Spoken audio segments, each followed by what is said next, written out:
Liquor కేసులో ఇంతవరకు జగన్మోహన్ రెడ్డి గారి చేతికి మట్టి అంటలేదు కానీ ఆయన సహచరులు ఆయన ప్రభుత్వంలో పనిచేసిన వాళ్ళు మాత్రం ముప్ప తిప్పలకు గురవుతున్నారు.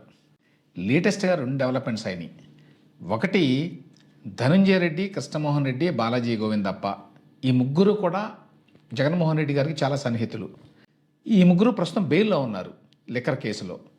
వీళ్ళు మళ్ళీ త్వరలో జైలుకు వెళ్ళేటువంటి పరిస్థితి వచ్చింది. అది ఒక డెవలప్మెంట్. రెండో డెవలప్మెంట్ ఏంటంటే, ఇప్పుడు రాష్ట్ర ప్రభుత్వంలోని సిట్ చేతుల్లోనే మాత్రమే కాకుండా ఈ లిక్కర్ కేసు ఈడీ చేతుల్లోకి వెళ్ళింది. సో ఈడీ వాళ్ళు రెండవసారి ఈ లిక్కర్ కేసులో ఉన్న వాళ్ళందరి మీద సోదాలు చేశారు నిన్న. ఫస్ట్ డెవలప్మెంట్ గురించి మాట్లాడదాం. ధనంజయ రెడ్డి గారు, కృష్ణమోహన్ రెడ్డి గారు, బాలాజీ గోవిందప్ప గారు వీళ్ళందరికీ సెప్టెంబర్ 2025లో బెయిల్ వచ్చింది. అప్పుడు బెయిల్ ఎట్లా వచ్చింది? దాన్ని డిఫాల్ట్ బెయిల్ అంటారు, లేక స్టాట్యుటరీ బెయిల్ అంటారు.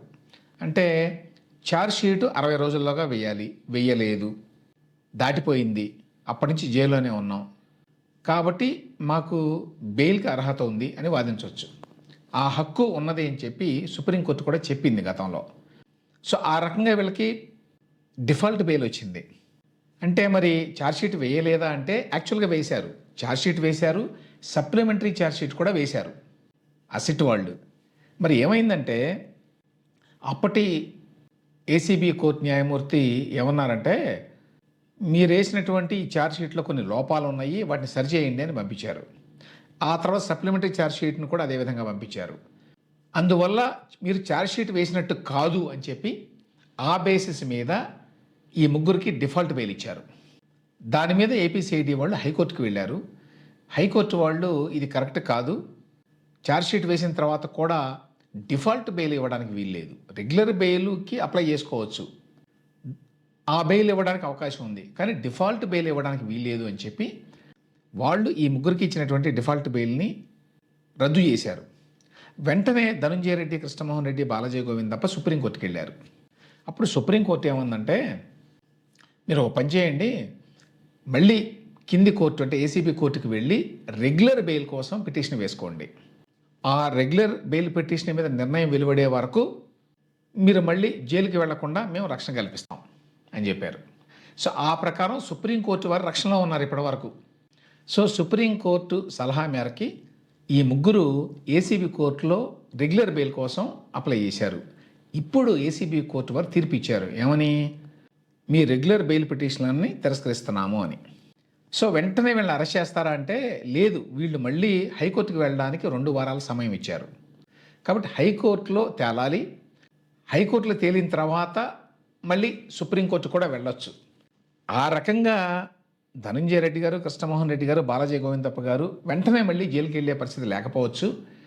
కానీ ఒకవేళ హైకోర్టులో కూడా తిరస్కరణకు గురై వీళ్ళ రెగ్యులర్ బెయిల్ పిటిషన్లు ఆ తర్వాత సుప్రీంకోర్టు కూడా జోక్యం చేసుకోవడానికి నిరాకరిస్తే అప్పుడు మళ్ళీ జైలుకి వెళ్ళేటువంటి పరిస్థితి వస్తుంది.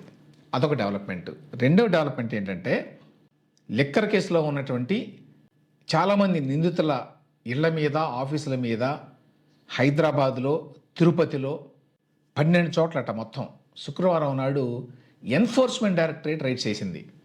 ఏపీసీఐడీ కాదు, స్పెషల్ ఇన్వెస్టిగేషన్ టీమ్ కాదు, రాష్ట్రానికి చెందింది కాదు, ఇది ఎన్ఫోర్స్మెంట్ డైరెక్టరేట్. ఈ లిక్కర్ వ్యవహారంలో మనీ లాండరింగ్ జరిగింది అని ఈ ఏపీసీఐడీ వాళ్ళ సిట్ గుర్తించింది కదా. గుర్తించినప్పుడు వాళ్ళు ఈడీకి రెఫర్ చేశారు. మనీ లాండరింగ్ వ్యవహారాలకు సంబంధించి ఈడీ దర్యాప్తు చేస్తుంది. మనీ లాండరింగ్ అంటే ఏంటి? అక్రమంగా ఎందులో అయినా డబ్బుని సంపాదించి దానిని మళ్ళీ వైట్ చేసుకోవడానికి ప్రయత్నించడం. ఏ రియల్ ఎస్టేట్ కొనుక్కోనో, ఏదో బిజినెస్లోనో ఇన్వెస్ట్ చేసో దాన్ని వైట్ మనీ కింద చేసుకునేటువంటి ప్రయత్నాన్ని మనీ లాండరింగ్ అంటారు. సో ఆ రకంగా ఇందులో మనీ లాండరింగ్ ఎలిమెంట్స్ ఉన్నాయని చెప్పి వీళ్ళు చెప్తే వాళ్ళు కేసు బుక్ చేశారు. దాని మీద బుక్ చేసి ఆల్రెడీ ఒకసారి గతంలో రైడ్స్ చేశారు వీళ్ళందరి మీద. మళ్ళీ రెండోసారి నిన్న రైడ్స్ చేశారు. ఏకకాలంలో ఉదయం 9 గంటలకు మొదలై రాత్రి వరకు కొనసాగినాయట. ఎవరెవరి మీద అంటే, ఇందులో ఏమని అందరికీ తెలుసు, రాజ్ కేశిరెడ్డి. ఈ రాజ్ కేశిరెడ్డి గారు చాలా కాలం పాటు జైల్లో ఉండి మొన్ననే అంటే ఏప్రిల్ మొదటి వారంలో అనుకుంటాను బెయిల్ మీద బయటకు వచ్చారు.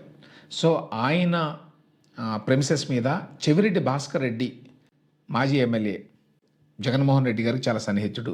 ఆయన ప్రెమిసెస్ మీద ఆ తర్వాత ధనంజయ రెడ్డి, కృష్ణమోహన్ రెడ్డి, ముప్పిడి అవినాష్ రెడ్డి, బూనేటి చాణక్య, అవినాష్ గౌడ్, సజ్జల శ్రీధర్ రెడ్డి, వీళ్ళు కాకుండా విజయసాయిరెడ్డి గారి ఇంటి మీద కూడా నిన్న రైడ్స్ జరిగినాయి. ఈ కేసులో ఇప్పటికే ఈడీ 441 కోట్ల రూపాయలు జప్తు చేసింది. ఆల్రెడీ కొన్ని ఆస్తుల్ని ఏపీసీఐడి ఎస్ఐటి కూడా జప్తు చేసింది. అది కాకుండా ఈడీ వాళ్ళు అనమాట. ఇప్పుడు ఈడీ వాళ్ళు ఈ సోదాల తర్వాత కూడా మళ్ళీ కొన్ని ఆస్తులను జప్తు చేసేటువంటి అవకాశాలు ఉన్నాయని చెప్తున్నారు. మొత్తానికి ఏమిటంటే అటు ఈడీ సోదాల నేపథ్యంలో ఇటు మరొక వైపున ఈ ముగ్గురు కీలకమైన వ్యక్తులు జగన్మోహన్ రెడ్డి గారికి చాలా సన్నిహితులైన వ్యక్తులు ధనంజయ రెడ్డి గారు, కృష్ణమోహన్ రెడ్డి గారు, బాలాజీ గోవిందప్ప గారు, వీళ్ళు మళ్ళీ జైలుకి వెళ్లాల్సిన పరిస్థితి రావడము, ఇవన్నీ కూడా బహుశా వైసీపీకి, జగన్మోహన్ రెడ్డి గారికి ఆందోళన కలిగించేటువంటి అంశాలు.